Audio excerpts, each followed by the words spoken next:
মাঠ পর্যায়ের পুলিশ সদস্যদের অনেকে গত বছরের ৫ আগস্টের ধাক্কা কাটিয়ে উঠতে পারেননি। এর মধ্যে নতুন উপসর্গ দেখা দিয়েছে, তা হলো ভয়। সম্প্রতি দেশের বিভিন্ন স্থানে পুলিশ সদস্যদের ওপর হামলা এই ভয় সৃষ্টি করেছে। ফলে আইনশৃঙ্খলা পরিস্থিতি নিয়ে মানুষের মনে অসন্তোষ থাকলেও মাঠে পুরো সক্রিয় হচ্ছে না পুলিশ। পুলিশ সূত্র বলছে, সাধারণ মানুষ এখন আর পুলিশকে মানে না, পুলিশের কথা শোনে না।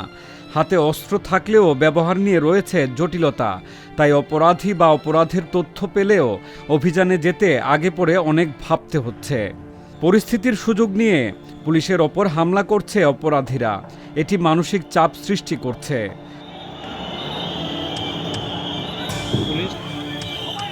ফরিদপুরের ভাঙ্গায় ১৫ September long march to Dhaka কর্মসূচিতে মহাসড়কে লাঠি হাতে কয়েক হাজার বিক্ষোভকারী অল্প সংখ্যক পুলিশকে ধাওয়া করে।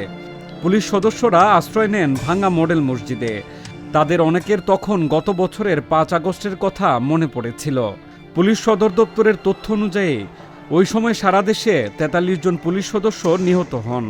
অধ্যাপক মোহাম্মদ ইউনূসের নেতৃত্বে অন্তর্বর্তী সরকার দায়িত্ব নেওয়ার পর ভেঙে পড়া আইনশৃঙ্খলা পরিস্থিতি স্বাভাবিক করার চেষ্টা শুরু হয়।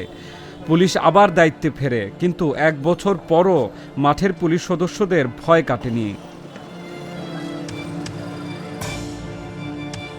১৫ সেপ্টেম্বর ভাঙ্গায় বিক্ষোভকারীদের ধাওয়ায় মসজিদে আশ্রয় নেওয়া পুলিশের এক এসআই বলেন, এভাবে বারবার বিপদের মুখে পড়তে হচ্ছে, মনে হয় এই চাকরি আর করা যাবে না।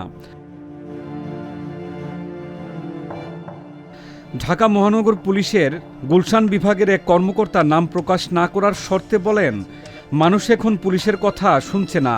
অপরাধের তথ্য পেলেও তারা ভয়ে অভিযানে যান না, সেনাবাহিনীকে সঙ্গে নিতে হয়।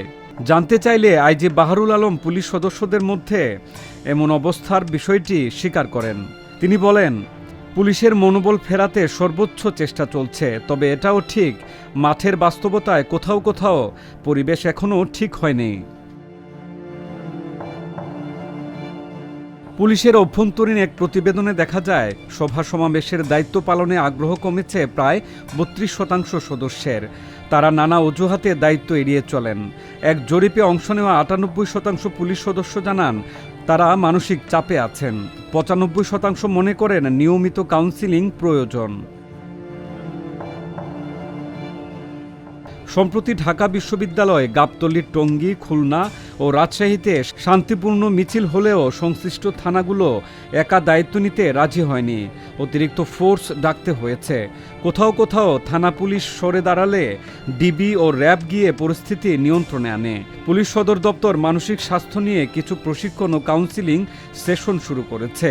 কয়েকটি জেলায় চালু হয়েছে স্ট্রেস রিলিফ টক ও রিফ্রেশার ট্রেনিং।